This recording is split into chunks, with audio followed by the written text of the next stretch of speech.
Assalamualaikum warahmatullahi wabarakatuh. Selamat pagi, siang, sore, atau malam kepada Ibu Ruri dan Pak Reza selaku dosen pengampu mata kuliah Mineral Optik dan Petrografi di semester ini. Sebelumnya perkenalkan, saya Muhammad Anissa Putra dari Geologi Angkatan 2023 dengan NPM 2306 242792. Pada kali ini saya akan menjelaskan dan merepresentasikan dua sampel sayatan tipis dari sebuah batuan untuk seleksi asisten praktikum mineral optik dan fotografi. Sebelumnya saya akan melakukan share screen dulu.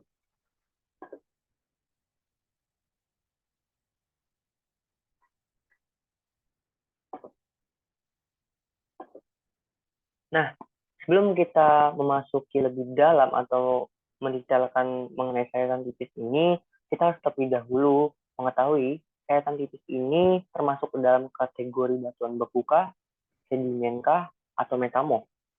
Nah, jika sampel sayatan tipis ini terlihat dengan dominan hadirnya rock forming mineral atau mineralnya saling interlocking atau tumbuh satu sama lainnya, batuan atau sampel sayatan tipis ini bisa dikategorikan sebagai batuan beku.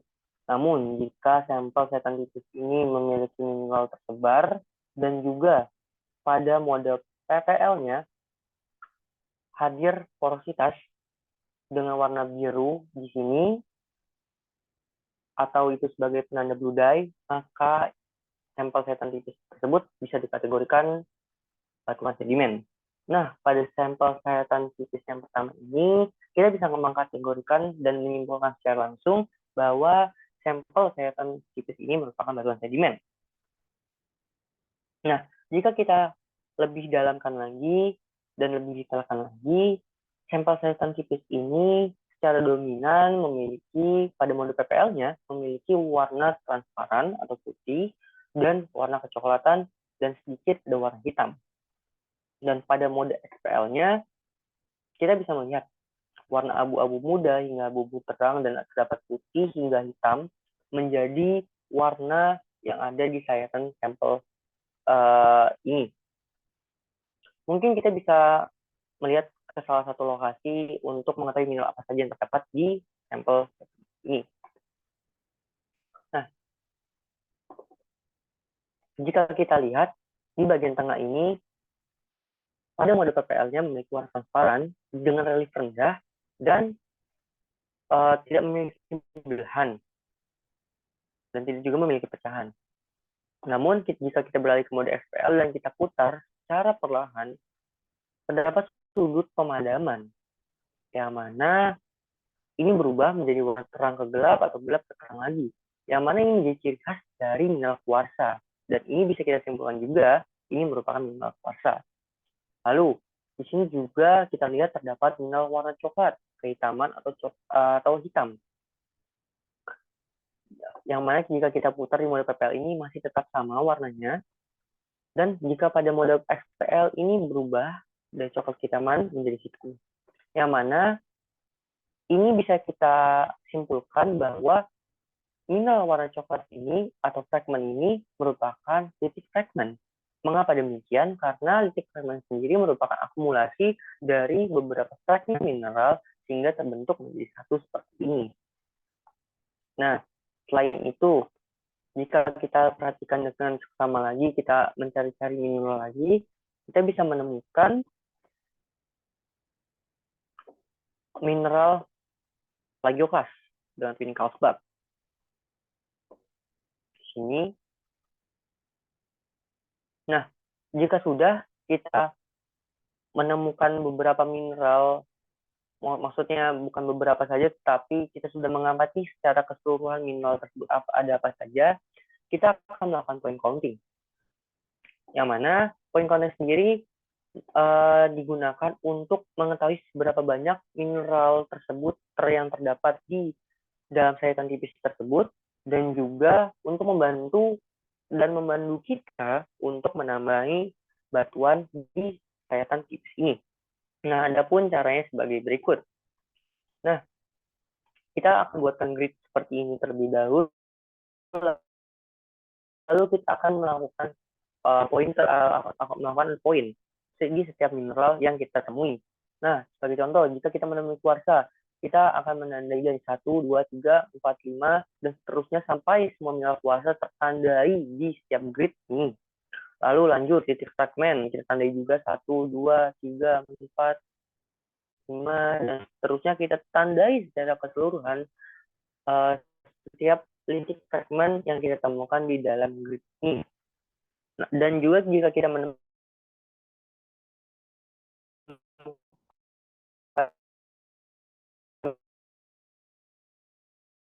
mineral lainnya, kita juga menandai mineral yang kita jumpai di grid dalam grid ini, maka kita selanjutnya akan melakukan perhitungan.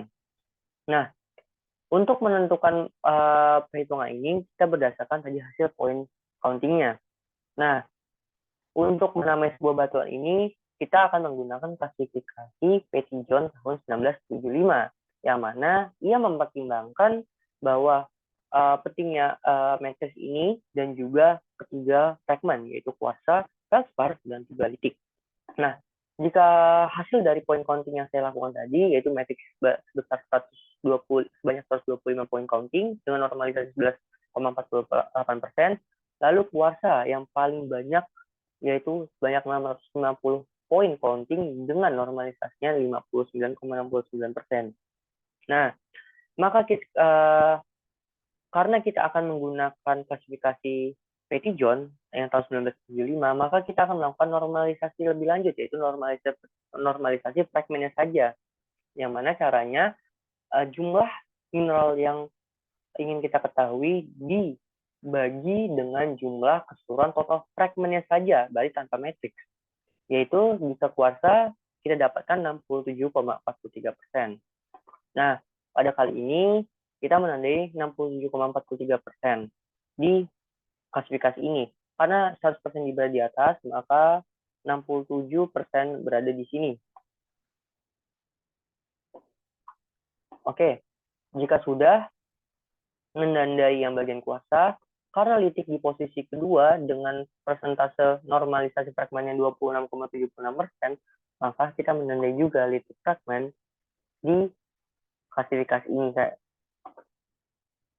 Saya contohkan, karena ini 100% di sini, maka 50%-nya, maka 26% hadir di sini.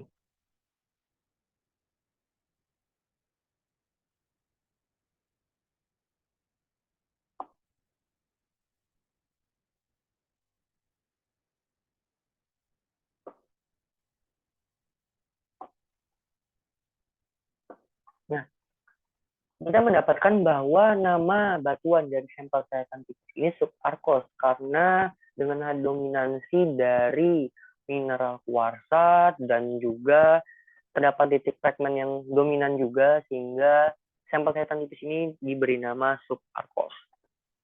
Lanjut ke sampel sayatan tipis yang kedua. Jika kita lihat dalam mode PPL, mineral ini memiliki warna yang transparan, kecoklatan, yang coklat, dan juga ada yang kehitaman. Dan untuk lebih menjelas apakah sampel sayatan tipis ini batuan beku, sedimen, dan metamorf, kita akan beralih ke mode XPL-nya. Nah, jika kita lihat di mode XPL ini, mineral ini saling interlocking, yang mana ini menjadi salah satu ciri dari batuan beku. Nah, sehingga juga kita bisa simpulkan secara lebih lanjut bahwa sayatan tipis ini merupakan dari batuan beku.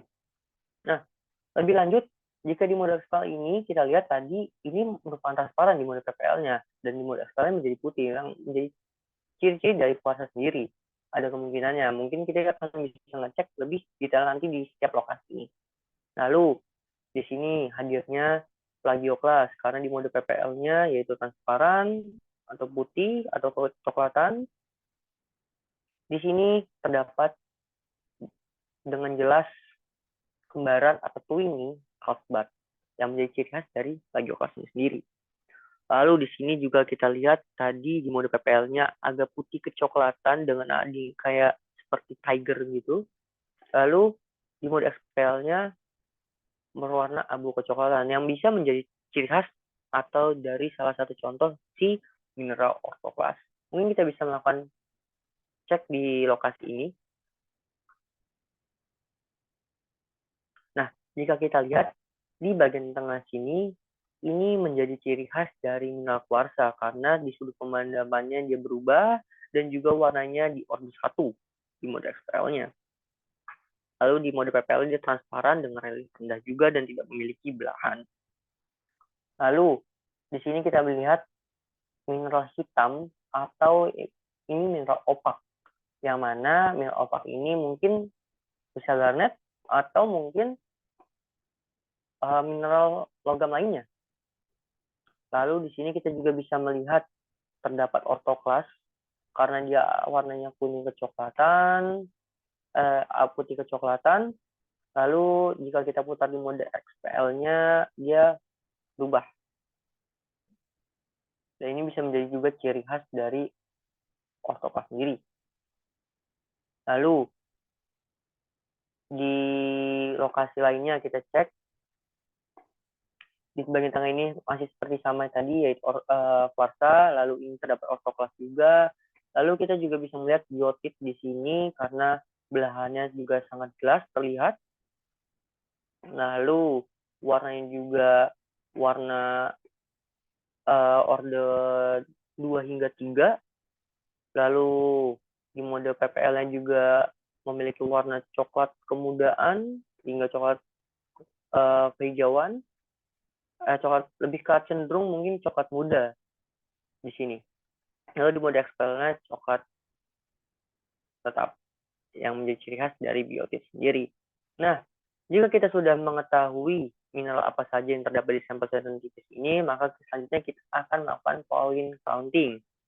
Seperti halnya tadi, kita menandai setiap mineral yang terdapat di sampel sayatan tipis ini. Nah, yang mana hasilnya didapat mineral-mineral tersebut yaitu kuarsa, feldspar, plagioklas, biotit, rinoperoxen, ortopiroxen, muscovite, amfibol. Dengan total point counting yang saya dapatkan yaitu 853, yang mana karena tadi kita menggunakan, karena kita mengetahui bahwa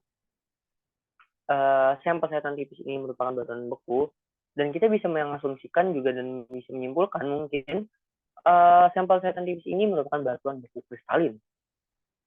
Nah, pada klasifikasi yang akan kita gunakan di sampel ini yaitu yang klasifikasi level 7. Mengapa demikian? Itu merupakan klasifikasi sampel batuan beku kristalin yang vaneritik. Nah, kenapa bisa disebutkan vaneritik sendiri juga? Karena jika kita lihat di sini mineralnya itu lebih besar 4 mm. Maka dari itu, ini kita masukkan klasifikasi atau kita kategorikan dalam klasifikasi batuan beku kristalin yang vaneritik level 7. Nah, karena tadi kita sudah melakukan point counting, maka dari itu, karena tadi kuarsanya 28% kita dapatkan di sini, maka 32%, maka kita bisa tandai di sini. Hap, ini merupakan mineral kuarsa karena 100%-nya di atas. Nah, karena yang dominan lagi itu feldspar dan di sini ada alkali feldspar, kita bisa menandai itu juga yaitu sebesar 62,80. Kalau misalnya di sini 10, 20,